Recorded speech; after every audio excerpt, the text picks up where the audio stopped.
Ayaw ko sa mga batang makukulit.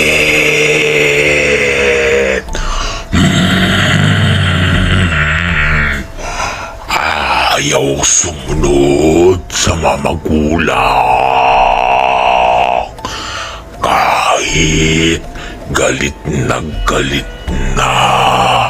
ang mga magulang, ay hindi pa rin sumusunod.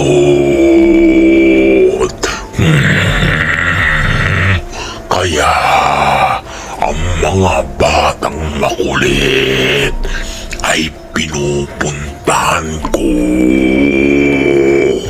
at dinudukot ko ang mga mata at kinakain ko.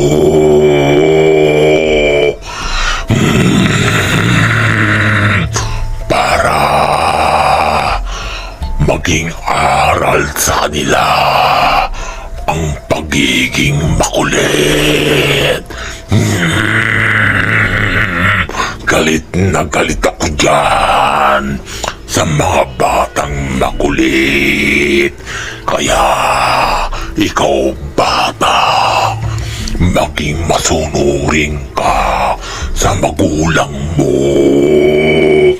Kung ayaw mong dukutin ko ang mga mata mo.